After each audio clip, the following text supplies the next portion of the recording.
It doesn't matter how much you learn. It doesn't matter any amount of information you have, the knowledge you have.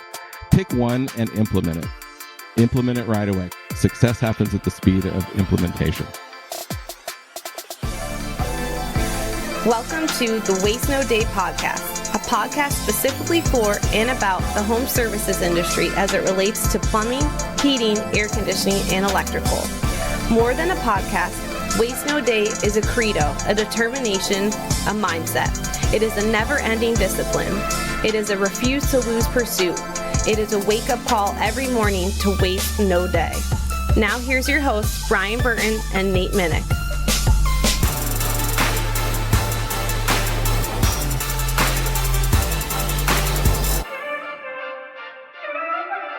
What's up, Waste No Day? We are rejoining for part two of our episode with Sam Wakefield. He's coming back on the show to talk about those three crucial sales techniques that we started last week. If you didn't catch it last week, make sure that you go back and listen to that prior to this episode. But we are excited to welcome him back. Welcome here, Sam. Hey, thanks for having me back in the passenger seat. I'm stoked to bring some more value today. We're stoked to have you back, buddy. It's been a long wait since last Monday when part one dropped, and we are ready to get busy with part two. All right, let's go.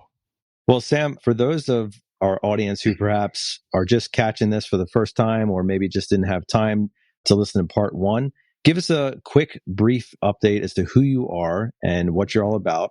And then we'll do a bit of a summary on last week's episode so we can jump into it. Absolutely, yeah. So I have been in the HVAC industry for 19 years now. Had to add a year this year for my introduction. And I've done all the different elements. I've been involved in two different exits. I owned a home performance company for about 5 years in the Texas Panhandle. Moved to Austin and helped an owner blow a company up here, at least in our terms in those days. Before 2020, blowing up was, just under 3 million to little over 8 in right at 3 years. So it was a pretty solid growth for around here. Developed the Close It Now process, the sales system, and just all the training. That's when I started the podcast 5 years ago, and basically haven't looked back. I've spent a ton of time in the field, and even now, every single time we train, we're in the field riding along, constantly keeping a pulse on the way people buy. And in fact, as a super quick bow tie on this, I'm just going to read the just vision statement for Close It Now, if that's okay with you guys. Nice. Yeah. Sounds awesome. Yeah. So basically what it is within the realm of HVAC, we're spearheading a transformative movement. Our goal extends beyond sales. It encompasses every facet of life. We're the driving force inspiring top performers who crave excellence, not only in their professional endeavors, but also in fitness, nutrition, relationships, and personal growth. Together, we're proving that we can indeed have it all. Join us in revolutionizing the HVAC industry and unlocking our fullest potential, both personally and professionally. So that's the mission statement for exactly what I do. Fantastic, man. And a great recap of who you are. So last week, we started into some of those crucial sales techniques. We actually did a bonus technique, and then we started into the first one, which was about making sure that your call is laid out in the correct order. Just give us a bit of a recap on that concept. Mm-hmm. Yeah, absolutely. It's so crucial that we have the steps in the right order. And what do I mean by that? A good example of doing it maybe incorrect is the way most people go into their appointments is, and this doesn't really matter the trade, if it's HVAC or plumbing or, electrical, whatever. They'll get into the appointment, do a, hi, my name is, I'm with such and such company. Why are we here? And then they'll go through the whole process. And then 3/4 of the way through, sit down at the kitchen table. And instead of asking permission, they just tell people, hey, I'm going to go over a little about the company, maybe show a couple pictures and a license, and then wonder why they're getting to think about it when they ask for $20, $30, $40, $50, $60,000. So step one was the importance of having things in the right order. Means let's put our introduction at the beginning, and let's do both a company intro and a personal intro so you know a little bit about who they're talking to. The example story for this that will really drive the point home is, the world's most famous violin player sells out Carnegie Hall for 30 days in a row. What's he do during the day? He goes into the subway and practices, dresses in normal clothes, opens his case, and people are walking by dropping change. He's literally playing a violin that's worth over $1 million in the subway. why is that, right? People don't know who he is, right? So it's that first big flag we have to set is that flag. It's literally who we are and why we're there. Just a slight little bit of our accomplishments in the company. So, not just accomplishments, but something that makes it a human. We humanize ourselves, be like, here's how we give to the community. We just wanted you to make sure that you're aware of that. All of that going first is so crucial in lowering the resistance and basically turning it from a just constant, fist fight of, hey, you're the sales guy, into it smashes the moment of rapport forward to about the first 5 to 7 minutes. So then you're working together as a team to co-create the project from that point forward. So that's a quick nutshell. Yeah, the co-creation feels important in terms of like what collaboration means in today's world, right? So first of all, the millennial generation is far more collaborative than any generation that has gone before it. Gen X is, they're like, let me do it myself. And the baby boomer generation doesn't even know what help is, right? Exactly, So even as you're in the home, I mean, we're trying to make a massive shift at my office towards who we're marketing to and really trying to pick up ground on the millennials as they come into more money, larger houses, and more of a desire for somebody to do it for them. And they are trained to work in collaborative groups, whether you care or not, doesn't really matter. That's how that generation functions. And so you have to adapt. And I think it's important to highlight that as we think about what it means to cater your presentation and who you are to your client. Right. Yeah, 100% agree. In fact, so this will also be a quick little ninja trick for everybody.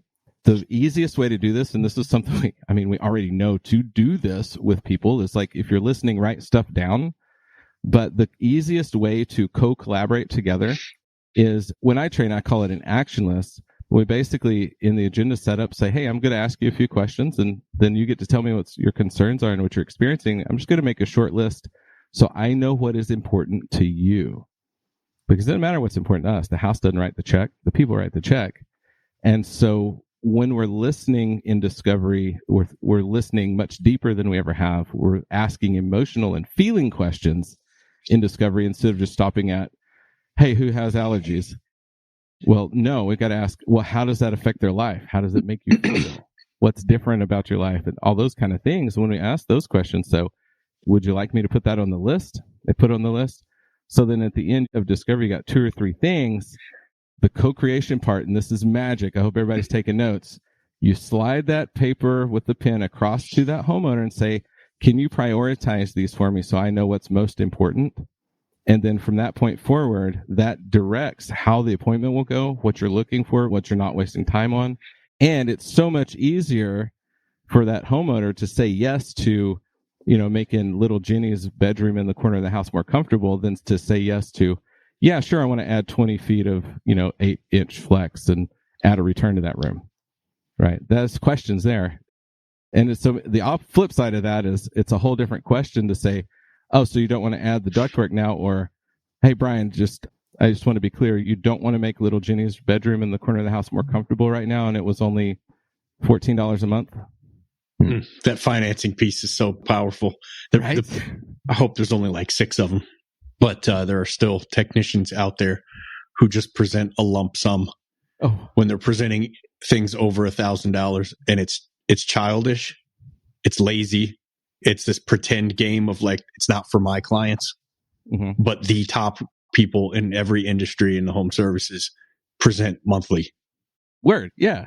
Exactly. It was when I'm training. It's like, listen, first glance, all they're going to see is the lowest possible monthly payment. If somebody's a cash buyer, they want to see the total. Yeah, of course, we're going to show you that, but it's not the first thing they see. Yep. It's like, let them tell you they want to pay cash for it. Don't just make that the first look. Well, a great recap there, Sam, as we are looking to step into the remainder of these 3 crucial sales techniques. So let's say that we have everything in order and we've really refined how we're going about presenting, or even just like working our way through the progress of the call. Where do we start on the second crucial sales technique? Yeah, one of the crucial sales techniques is, if I can word all of that together. You want to try that again with like 7 less S's, buddy? Here we go. One of the crucial sales techniques is nailed it. Knowing how to listen. I call it listening between the lines. It's asking deeper questions. There's a lot of trainers out there for sales training, and I'm sure you guys know what I'm talking about, but there's no need for this massive Rolodex of, if they say these exact words, here's the way to handle the exact objection with these exact words. Because if we do that and they change the words, well, we're straight out of luck. We have no, way to answer because it's different than what I was trained to say in this like memorization game. If we start to learn how to ask the why questions and what's beyond the first thing they say, because we have to remember the first objection is not a real objection. They're just testing the waters. They want to see how strong you are in your belief of what you're representing. Past the first question is the way I train is like, listen, first objection is always never. Treat it as once is never, twice is always. So learning the ability to ask those deeper questions and things like, what are you wanting to accomplish with that? Or why do you ask that question?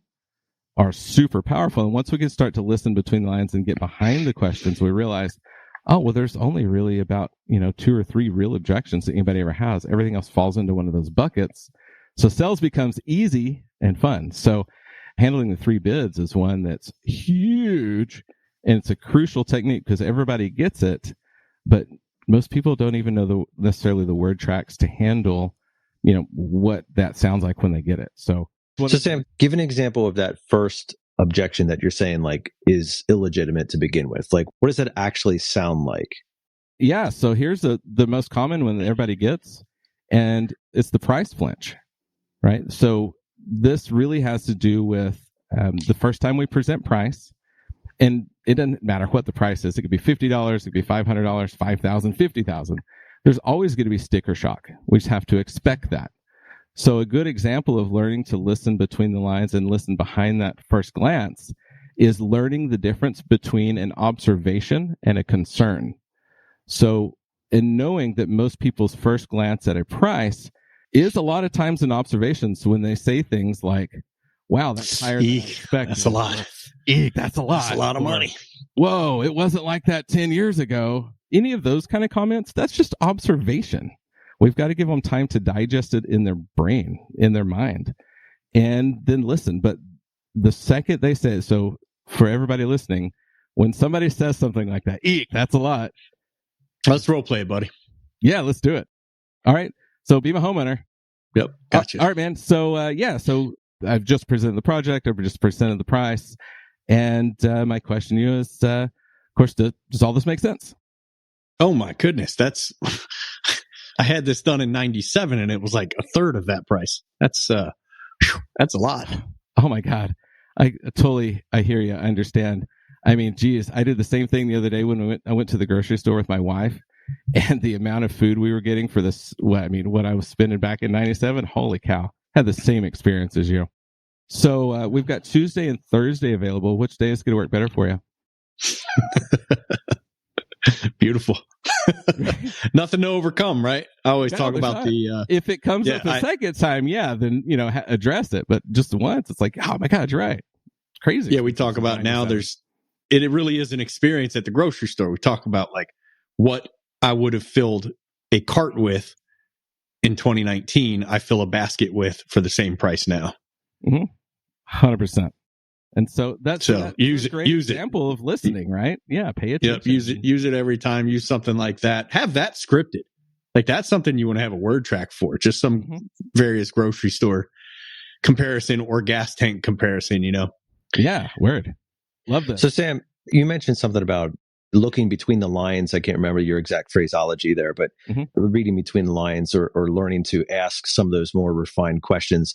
Like in a situation like that where, they're making an observation, I really appreciate how you called that out as something different than an objection. An observation is not an objection. What if it does kind of come back up again? Like, what if you continue that role play with Brian and, you say like, hey, which suits better, Tuesday or Thursday? And he says, well, hold on there, Sam. I actually meant that's a lot of money. So where do we go from there? Cool. Yeah. So I just asked, so, I've got Tuesday and Thursday available. Which day works better for you? I don't know yet, man. That's, again, I feel like that's biting off a little more than I can chew. What do you mean by that? It's, like I said, I was expecting, maybe it went up 25%, but 3 times the price since the last one I bought. That's just, that's a car. Yeah, absolutely. It is. It's 100% a car nowadays. Hey, Brian, remember those Google reviews I talked about when we first started? Assuming that you do. Yeah, I do. So super quick aside, one of the things we always do is trying to talk about your Google reviews a lot and early, because this is the one trick that everyone must know is how to use those reviews as the easy catch-all objection handler. So let's hop back in, and I'm going to use that right now. Okay. I remember. So, do you think that we would have, way over 1,000 reviews at a 4.9 star average, from people, even in your own neighborhood, if we're out here taking advantage of people with price? Well, I didn't say you were taking advantage of me. I just said it's a lot of money. I 100% agree. It's a lot of work that goes into it to do it right. You called us because, we made the cut on the best companies, right? That's why you called us to start with. Yeah. Sure. Yeah. No, if I'm going to have it done, I'm still leaning with you guys. I'm taken aback by how much money this is. That's just outrageous. Compared to what? Compared to what I bought it for last time. It's like 97. Yeah, for sure. So, Brian, what we could do, we could go down a ton of different roads of like a gas station or the grocery store. When's the last time you bought a car in 1997? And, they're more than triple the price now for the same vehicle. But, listen, Brian, we're not going to do that because as well as I do, the prices of everything have gone up. But if there was a way that I could show you how to stretch this out and make nice, easy, comfortable monthly payments, would you be open to some information there? Open to that idea? Oh, you can do some nice, comfortable monthly payments? In fact, I heard about a lady just a couple of days ago. It was 0 down, so it didn't cost her anything today. Won't even start for 30 days. So you have a whole month to, move money around and figure it out. And when it did start, it was only like $130 for her. Awesome. If you can get me in there for $130, nothing down, and I don't make the first payment for a month, I'm in. So, listen, obviously it'll depend on, how much funding is available, what we're approved for. So if you like, what we can do is just see how much funding is available, see which program you qualify for. And that's going to tell us what our payment will be. And don't worry, it's a soft pull. It's not even going to affect your credit score. Would you like to go ahead and do that? Then that'll land us at see exactly what it's going to look like. Perfect. Sure. Let's check it out. I just need give me your driver's license. Yeah. I love that you knew your, knowing and not knowing your numbers here. And even the things like, I don't know, probably I'd say more like 2/3 of the finance companies out there are 45 days for your first payment, and 1/3 of them are 30 days. But I've never heard of one that's less than that. So not only are they coming out of no money today, but they're not making their first payment until a month to a month and a half from now. And I wouldn't say 30 days. What I train people and I said in a truck was, it's when we're recording this, it's say beginning of June. If it's 45 days, I would say you won't make a payment. Nothing. Not that first $130 until the middle of July. Yeah, it feels way more real that way. How comfortable is that? Right. How much better does that feel, Sam, than you having to write this check right now? Way better, man. Sounds good. Yeah. So know when your first payment's going to be due with your particular finance. Some companies use several. So you're going to have different ones. So you have to know which company does what. And then you have to know your payment factor. That is crucial. You got to know that depending on which company, there's like 6 or 8 different companies for the most part in the home services. And what I tend to train and what I tend to use was the lowest interest rate. None of these 6-month, 12-month, 18-month, no interest or deferred interest or anything. I don't like those plans. For one, it costs the company a fortune, but even if it was the same, it gets clients stuck. People mess up and don't pay it and they get hit with this massive bill, and they don't see synchrony financing. When they get hit with that interest, your company. They see Sam, the HVAC tech. That is who they picture when they get hit with this bill. And now they associate that with you a little bit. And it's just like, here, let me get you on this plan here. It's 11.99%. Yes, there's some interest attached to it. but that's the best part. Yeah. As Gene Slade would say. Part about it. Or as Tom Hopkins would say, the prepayment privilege. You can pay this off anytime you want without a penalty. And if you pay it off before the middle of July, there's no interest whatsoever. But now you got a cool 6 weeks to worry about that, or to take care of that and not worry about it. So either way, or just make some payments and pay it off when you can. Last thing you want to do is get set up on this no interest or deferred interest plan and get it all tacked on at 26% a year from now. It's crazy. So there's that. And, quick side note too, I'm all about radical responsibility for, every single individual. I don't care if you own your company or whatever role you're in. Radical responsibility for your life and your own income. So, for example, things like the payment factor. Yeah, know your payment factor. Know your financing. Do the work, right? If you're refusing to do the work and you choose to be lazy and just keep your little page around that's folded up and starting to fall apart that has the payment factors on them, and you refuse to do the work, there's a reason your numbers aren't improving, right? Do the work, right? Learn your stuff. In fact, one of the easiest things you can do is download a free loan calculator app, right? I don't have to remember the payment factors if I can just put in the amount, the term, and the rate, and it calculates it for me, right? So we don't lack resources. We lack resourcefulness a lot of times. But do the work, everybody. Learn what you need to do to go out and do an effective job to serve people. Yeah, and I get the challenge. I get the tough part. Man, I was in a truck. I think I had a tablet for like 2 months when I came out of a truck. I just had a notepad, baby. Like, you couldn't have been easier, And you guys are shellacked with different paperwork and forms to fill out and all these different apps and the iPad or whatever tablet you use and the phone. And it's like, it is a ton of crap that you guys have to do today. But I'm telling you, there are very few things that are more important than you knowing your payment factor like the back of your hand. So one of them might be, whatever, if they're financing 10 grand, the payment factor is 0.0175, right? So it's the 10,000 times 0.0175. It's $175 a month is what they pay, or 0.0181 or 0.0136.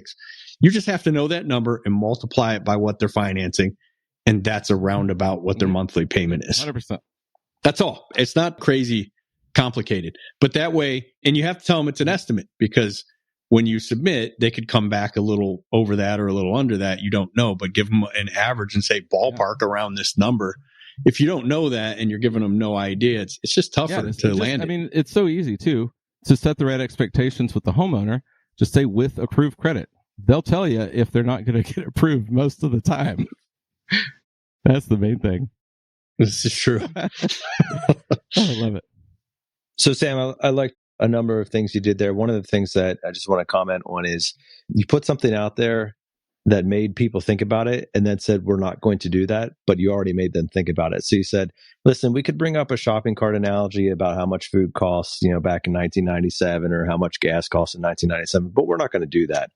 But what you actually did is you already did it, right? And so the homeowner is already processing through your head, but you're not insulting them with the exercise, so to speak, that you have to belittle them. Hey, I get it. This is expensive, but how much did a bag of Cheerios cost back in 1997? Can you pull up some receipts? We don't need to go to that degree. It's more the thought exercise that you've prompted without actually having to do it. And so you got credit for it, check, but you didn't have to actually take the time. Meanwhile, you just progressed right on through to the next thing. That was really good and smooth.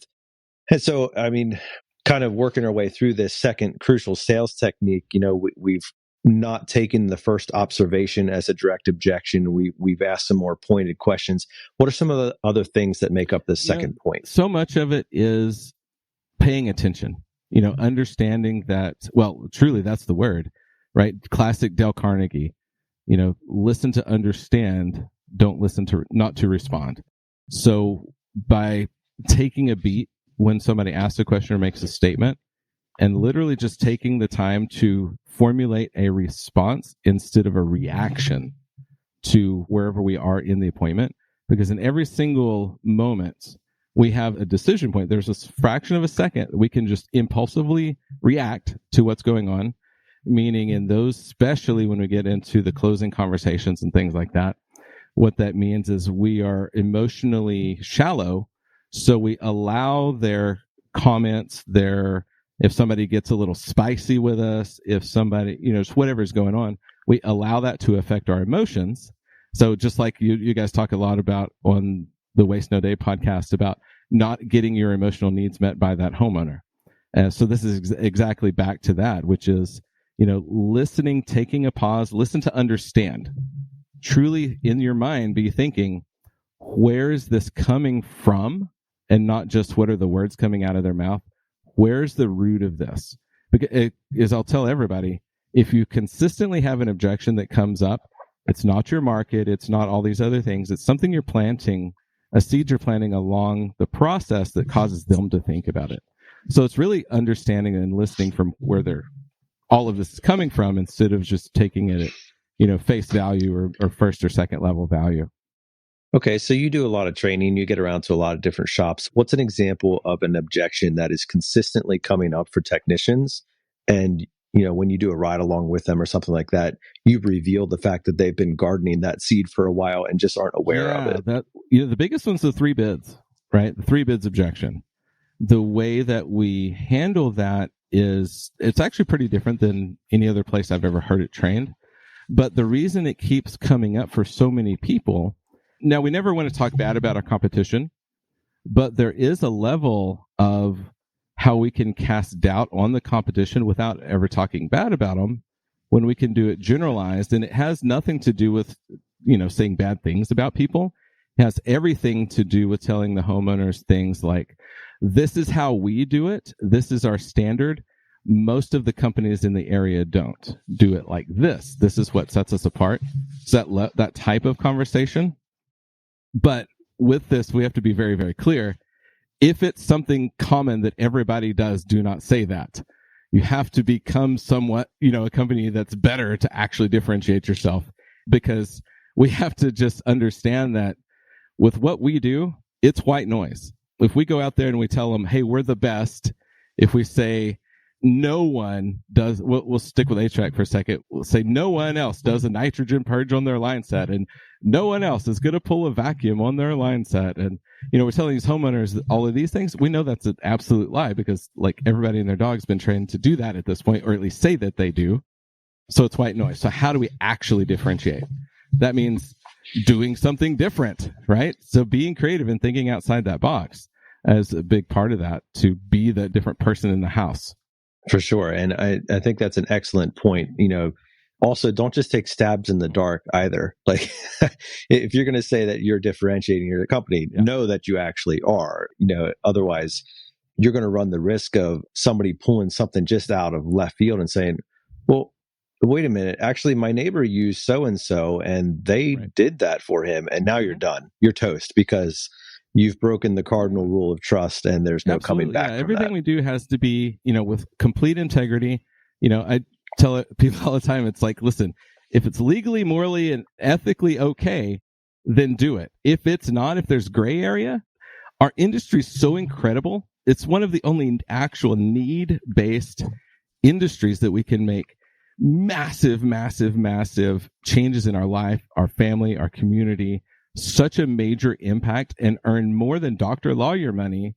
And we, in complete integrity, there's no need for anybody to step into any gray area of making something up. So if you're doing that, stop. Function in integrity. You don't need to tell people things that are not true just to make a sale. That's very amateur and short-sighted, for sure. So it's got to be in integrity. Great, man. Okay, so quite a bit of packed things and technique into point number 2 there. Let's shift gears and move into our third crucial sales technique. I'm definitely going to have to say that is how to handle the 3 bids objection. That one, it stumps so many people. And so, this is another tool to be able to do. I know there's a lot of ways to do it out there. This is the one that catches the most attention, I think, of all the trainings that I do, because it is enough different. So let's role play this and get into it a little bit, because, man, this is a fun one. Before we do, a couple quick context things. There's 2 different places that the 3 bids objection comes up, and they mean totally different things. When it comes at the beginning of the appointment, it means something totally different than when it comes at the end after we've presented price. So if it's okay with you guys in the time frame we have available, we can rock through when it comes at the beginning super quick, and then we can rock into the ones at the end pretty quick as well. Sure, let's handle that differently. All right. So, hey, Sam, appreciate you coming out here. I know your technician was out and he talked to me about some of the things that are going on with the system. Listen, my dad always told me you always get 3 quotes on any type of big project. So I just want to be upfront with you and let you know that as I'm considering replacing my system here, I'm going to be looking at a couple other companies absolutely. as well. Man, I totally hear you. Do you mind if I ask you a couple questions, Nate? Awesome. Of course. Go ahead. So, there's 1,000 companies you could have called in our area here. I'm just curious, why did you call us to start with? I've seen your trucks around, and when I did a little bit of internet sleuthing, I liked what I saw. You guys had good reviews, and I think you've been established in the region for a while, so I like that. Absolutely. Anything else, or is that the major part of it? Well, obviously, I had your service technician out here, and Marty did a great job at the service he provided, so it made sense to at least consider you for what the next step would look like. Sounds like we've already checked the box of what a great company should look and sound like in your mind. I mean, we made the cut to even be here, right? So, sure, do you think that quite possibly we might be the exact company you're looking for?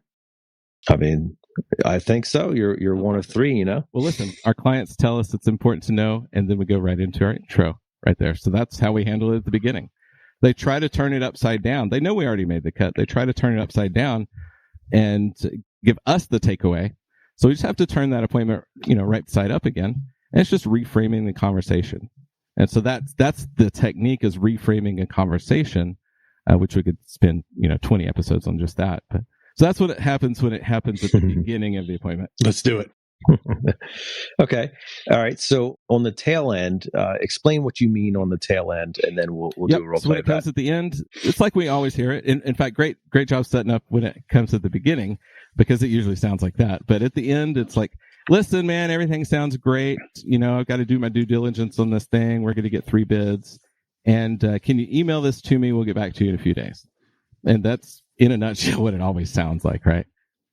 And so from there, it really is just, again, asking more questions. No one asked enough questions, and we have to ask better clarifying questions. So you're going to hear me do that as we go through this a little bit. Okay. Hey, Sam. Really appreciate you coming out here. You were super thorough, and this has been very informative and helpful for me in my process. What I'd love to do now is if you'd be able to kind of send all this over to me so I can, think about it, swirl it around upstairs for a little bit. I'm probably going to get 1 or 2 other people to swing on by and just kind of get their thoughts on things. That way, I kind of have a well-rounded view of what I'm looking at here, and then I'll let you know from there. Good. Okay. Hey, Nate, do you mind if I ask you a couple questions there? Yeah, sure. Go ahead, Sam. So, no, I totally get it. When you get those bids, my wife and I we do the same thing. But first of all, do you remember those Google reviews we talked about? Yeah, they were great. So, do you think that we would have that many from people just in your own neighborhood, even, that if we were at that highest star rating, if we were out here not able to solve problems, and we're just like taking advantage of people with price? Oh, definitely not. Definitely not. You guys were 4.9, but I know there's a couple other 4.9 companies out there, and just thought it would be worth my while to explore some options. And you were comfortable with our company doing the work, though, right? I think so. Yeah. I liked what you presented today. And just so I understand, you were comfortable with me being overseeing the project to make sure you get exactly what we talked about today, right? I wouldn't have any problem with that. No. So let's talk about the project real quick, because this is a big one.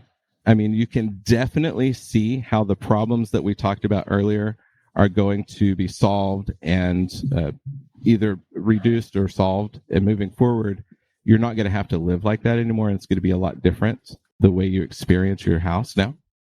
Oh, I can agree with that, Sam. And listen, I'm not trying to be difficult here. It's just, this is my first time ever. It just comes naturally. Sorry, go ahead. This is my first time ever making a purchase of this substance. We just moved into the house a couple of years ago. I've never replaced a system before, and so this is all brand new to me. And I'm not saying I don't trust what you're talking about, Sam. Like, you seem like a great guy and your company's very professional and everything like that. But, I just don't know what I don't know. And it is a level of comfort for me to get like at least a check and balance in play so that I know, even comparatively, like, hey, I'll get Frank out here and like, wow, Sam was way better than Frank. Well, that gives me all the confidence in the world to go with you guys. Totally get it. I mean, I was asking for clarification. Sometimes homeowners like yourself, maybe not quite understand the amount of project we're talking about, that kind of thing. So I want to make sure things are clear along there. And actually, you read ahead a little bit, and I appreciate that. But so when you get those 3 bids, are you really looking to see that you're, just getting the right value for the dollar? Or is there maybe a product or service that, that we didn't talk about today that you just don't want to miss out on, that could possibly do a better job? Well, I'm sure I'm not supposed to say this as a homeowner, but I'm fairly ignorant on these things. So yeah, I mean, price is certainly something that's a question mark in my head. I don't have a reference point on that. I think you and I went through a couple of the options when it comes to how we can, different types of systems and all the ratings and the efficiencies and all that stuff that you went through. So I feel comfortable that we've explored that part to a degree, but there's still, I don't know. For me, it's a comfort thing. Like, there's still a level of comfort that comes with knowing that I've explored my options in a sufficient way and I feel confident with the decision. 100% get it. So, I mean, I work with people all the time, as you can imagine. I've been doing this 15 years. I've worked with thousands of homeowners like yourself. And I absolutely appreciate your sentiment right now. And, we absolutely never want to pressure anyone into anything. So a couple more questions, though, super quick. One is, how soon do you plan on making this decision? I mean, the system seems to be, based upon what we've reviewed today, seems to be kind of hanging on by a thread. I'm not looking to endure, the summer in a surprise, haha, got you weekend type of scenario. So I'm thinking this is something, obviously we got to pull some funds together and shift some money around, but I'm thinking this is probably within the week, as soon as I can get some other guys in here. So when you said pull some funds together, shift some money around, is there anything specific you care to share with that? I mean, I have to liquidate some cash and get that moved around so I can handle things. So listen, I have something I think you're really going to like. Homeowners in this, scenario typically fall into one of 3 or 4 buckets. First is, you have the money, you just don't know if this is a good use of it right now. The second is you don't have it, but it's, it's going to be coming within a short amount of time.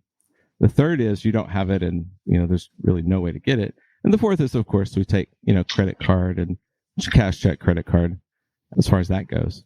So if I'm hearing you right, it sounds like you've got it, just don't have access to it right now. So you're doing the due diligence, getting those other quotes while you're figuring out where to move that from to be able to take care of the project. Is that accurate? Oh, perfect. Sure. Yeah. Well, I'm so glad you said that. I have something that most homeowners like yourself absolutely love. And this is actually if there was a way we could do this, go ahead and get you comfortable, knock out all the things we just talked about, and make safest, healthiest house on the block. And it didn't cost you anything right now, and 0% interest. Like, no interest. We're not, we're just going to leverage out a little bit. We've got a 6 months no payment, 6 months no interest. So as soon as that gets transferred, go ahead and knock it out, and there's no fees, no penalties. It's no prepayment on any of that. So, I mean, why don't we go ahead and get you comfortable? And then once that comes in, just knock it out that way. And basically it's trading dollar for dollar. How's that work for you? I mean, it's certainly compelling, Sam, and that would help with some of the other projects that we were hoping to use that money for later on in the year. Listen, accompanying that, just so we're all clear, this is something that we have as well. We don't just put it in lip service. This is in writing. And most companies have so quick pop out. Most companies have either a price, not necessarily price match guarantee, but a workmanship guarantee, a quality guarantee.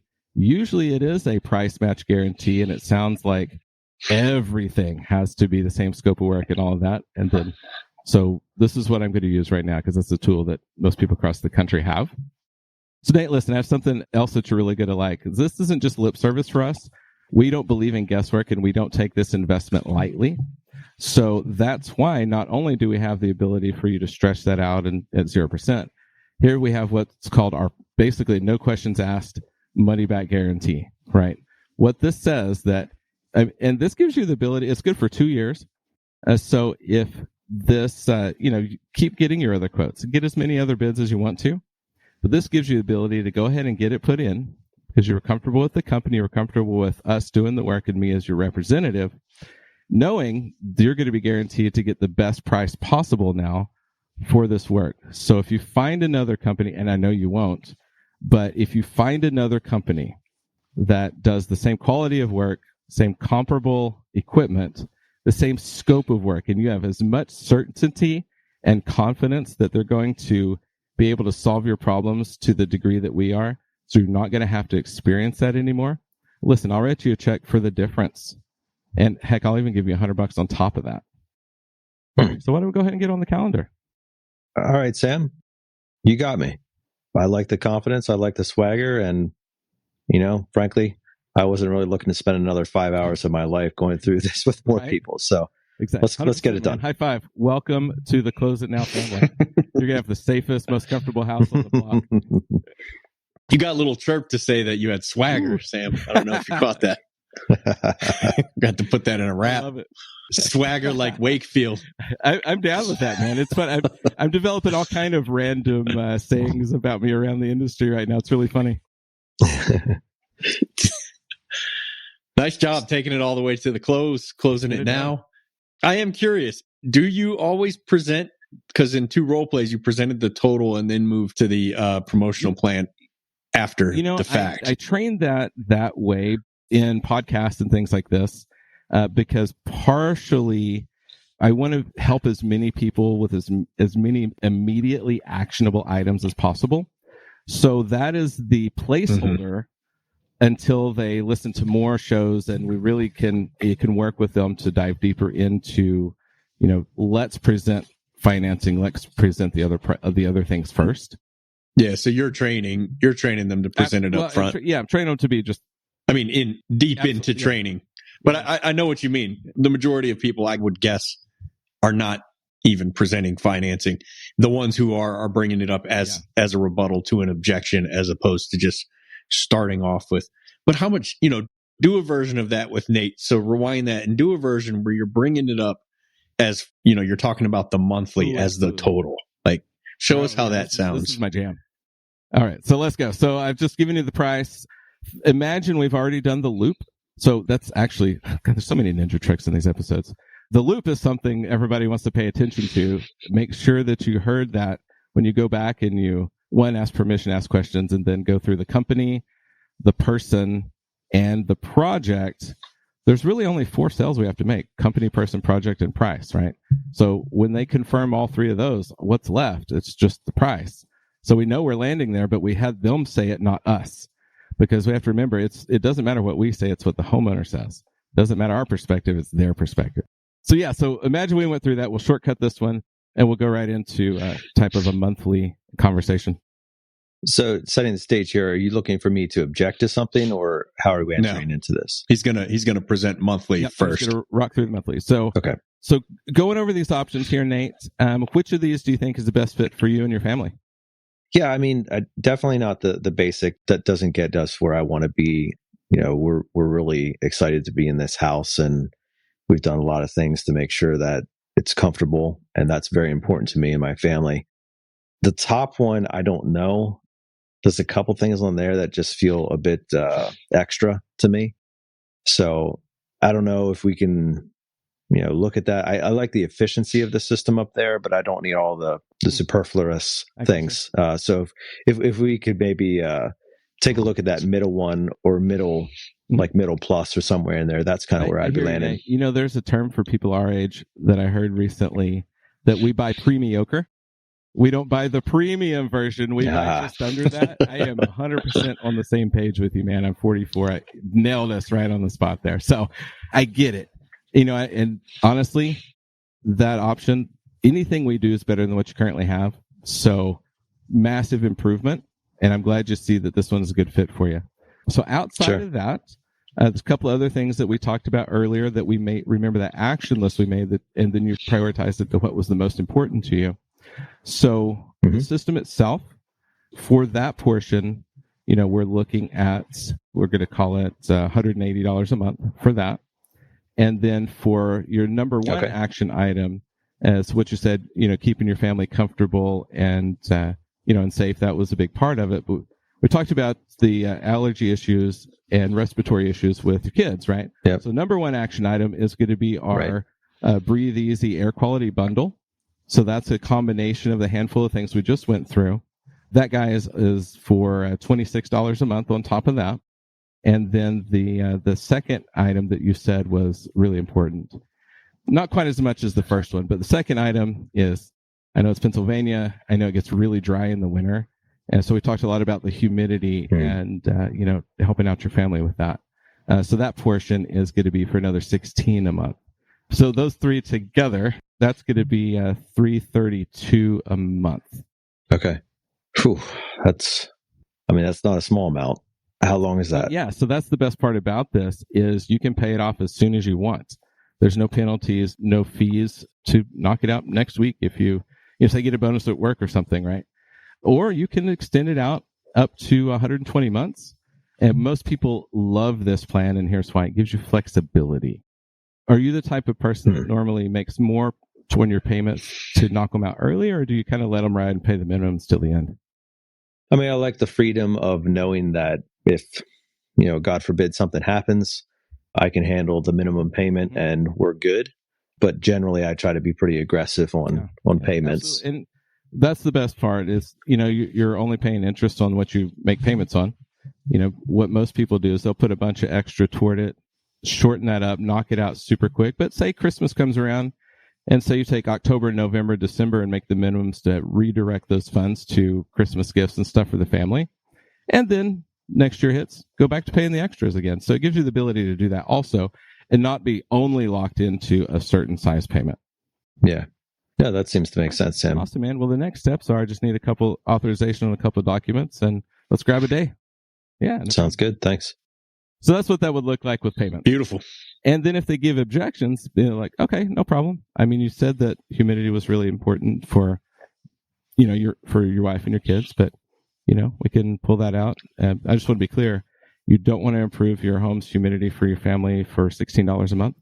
So I was curious about your presentation of that, right? So help me understand, are there any cons to presenting it as basically a upgrade, right? So like you started at 180 and then if I wanted this, it's an extra this. And if I want that, it's an extra that. As a consumer, have you ever got any type of like, well, Sam, I feel like we're just like adding on and adding on and adding on, Was that because he found himself somewhere between the middle and the top option that you did actually, that? So y'all caught me in this because normally when we've got it built in, it's just a built-in total monthly. And then when there's objections to a price objection or somebody wants something broken out, what we'll do is we'll pull out each of the action items as a grouping. And then those are checked up separate to right size the project. Okay. That makes a little bit more sense to me. Did anybody else, speaking of listening, when Nate was like, we don't want the bottom option because, we're really excited about being in this house. Dude, I haven't been on a call in almost a decade and my heart started racing when he said that. I just felt like I'm getting the top option. I'm getting the top option. Like it was like it's funny that you mentioned that. So like I was in a tree with a bow and I just saw antlers. I'm like, oh boy. That's actually I just recorded an episode on that very thing about not getting commission breath and have the emotional surge the second you hear buying signals. Commission breath. Oh, you're gonna have the emotional surge. It's a matter of don't show the emotional. Like poker. We got to slow play that sucker when you get dealt pocket aces like that. Yeah. Yeah, because it was like, because in that case, it's like he's actually making a case for himself to get your top option, and then he just was a little squirrely about the top option, and then you're just like, oh, well, which things did you? So it seemed like you felt like some of those things were overkill. Is that what you're saying? Which things did you feel like might have been overkill? And then you move right into so at $16 a month, you didn't think it'd be worthwhile for you to decide the humidity level in the home both in summer when it's a little moist and in winter when it's a little dry, you don't think it's worth you being able to dial that up or dial, you know what I mean? It's like, I love sales. It's just all freaking day long. One of the most powerful things we can ask, and I didn't do this time for the sake of time, but it's very, very important to mention, everybody listening, anytime you ask a homeowner a question like that, which of these do you think is the best fit for you and your family, or ask a homeowner what they like. So step one is anytime you present anything, one, do it through the benefit lens, not just the technical lens, but once you present anything to a homeowner, ask them what they like best about it. And in the case of, hey, which of these systems is the best fit for you and your family? And they say this one, whatever this one is, but why though? They have to resell it back to you. That's what locks it in. I like that. It also reveals their cards, so to speak, in terms of like, what was it that really stood out? And then you can double down on that, and also gives you a clue about perhaps some of the things that they're kind of on the fence about your too. Language. That's literally the only things you talk about with that product moving forward, basically. I mean, you might mention a couple of the sideline things, but they don't care. So why should your conversation care at that point? Right. Is there any way of revealing the opposite of that? Like, did you ever ask something like, hey, well, Sam, like, was there anything in the top package that felt, unimportant to you, or that didn't really, tip your hat to it? Like, is there any way of kind of understanding what turned them off to a particular one, or is that not valuable? Because, we have to remember too, when we get into these role play scenarios, especially in trainings and stuff, a lot of times there's like a lot of pushback from the guys right now, because they're like, well, you can't say that. And I'm like, but you have to remember, you're probably 40, 45 minutes, an hour or more into the appointment at this phase. We've built rapport. We've earned the right to ask those hard questions. So with that understanding, then we can, and step two is asking permission for each step. So when we come from a very permission-based approach, absolutely we can. They, say, we don't always definitely don't buy the bottom one. We don't buy usually the top one. I'm listening for those words of uncertainty. If they say we don't usually buy that top one, or we don't always buy that top one, I'm like, wait a minute. That means sometimes they do. They're not just locked into that pre-mediocre. So, okay. And then I would 100% ask. I'm all about asking, let's talk about the elephant in the room. We're not going to dance around stuff like our industry was trained for way too long. It's like, let's ask the direct question because people appreciate it now. So, Nate, it sounds like there was a lot of things that you did like about that top option. Do you mind if we start there and then we can go through the things that you thought were extra and superfluous? So, okay, that. Also, on the point before we get off where you said, a lot of technicians, this feeling of you can't say that on a call. Yes, exactly. You can. We should just do an episode called Yes, You Can. Bring me back on that one. Obviously, depending on how you say it, but you always have to look at it not like how you think a person might respond, but look at it from the lens of how would you respond if Sam just said this to you? And it's always way less dramatic when I think, what if someone just said this to me? It's a very cool response, like either I'm in or I'm out. It's not like I'm throwing the kitchen chair. And my whole first couple years at Yes Plumbing in Las Vegas, I felt like I can't go that, quote unquote, that far. Like that far. That's when they're gonna throw the kitchen chair at me or just storm off and tell me to get out of their house. And it was never stuff that was really that offensive. I had never come out of my comfort zone that much. So I always thought it was. But then go do a ride along with a pro. And all you see the pro do is say, quote unquote, that thing. But in way, way more out there stuff. And you're like, oh my gosh, these people respond to it. There's no rules they just in this game. As long as it's legally, morally, and ethical, okay, then we have these preconceived ideas and these stories we tell ourselves that are limiting our ability to do what we need to do, and it's limiting our mindset. Erase that. There are no rules in this game. Sales should be fun. Sales should be fun and easy. If it's not, we're creating it more complicated than that. Well, Sam, you've done a great job of making it more fun and more easy, and I hope the listeners have benefited from that. As we bring things in for a landing here, in case people didn't catch it on the first episode, where's a great place to find you, learn more about you, and learn more about sales? So everything is closeitnow.net, basically. So the website is closeitnow.net. They can go join the Facebook group. Just search Close It Now and Sales Training. It'll come right up. And in fact, if you're in the Waste No Day Facebook group, I did just post the Brian's episode on my podcast the other day, so you can track me down through there. Make sure to listen to Brian's episode. It was mostly an hour and a half of bashing Nate, but we had some good stuff in there too.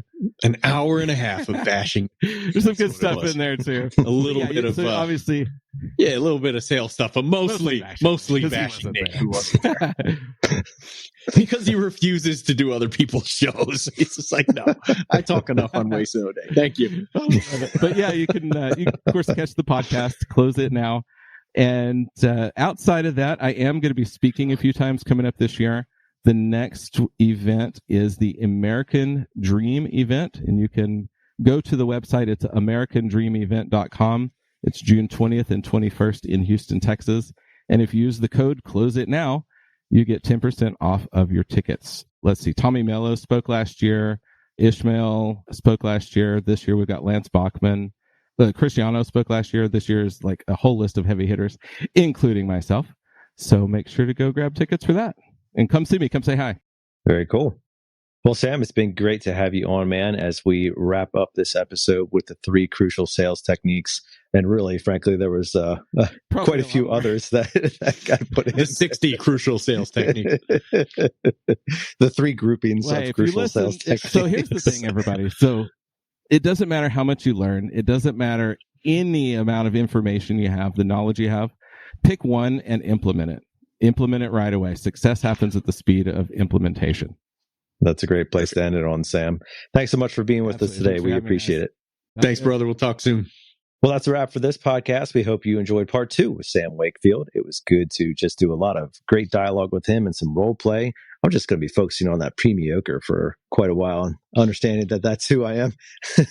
But anyways, regarding a lot of great content that Sam brought in the last 2 episodes, I hope that you found a number of things to write down, and not just write down, but try and apply.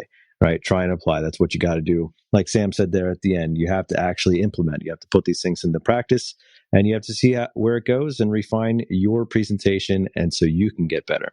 We hope that we are helping you get better. Leave us a note if we are. Leave us a note if we aren't. Let us know how we can get better at making you better. We'd sure love to hear that and your feedback. And Sam would as well. Hit him up on his podcast and his social channels, as well as go see him in person. I know he'd love that. We're going to leave you now with our weekly challenge, which continues to be the same: to choose to wake up each and every morning and waste no day.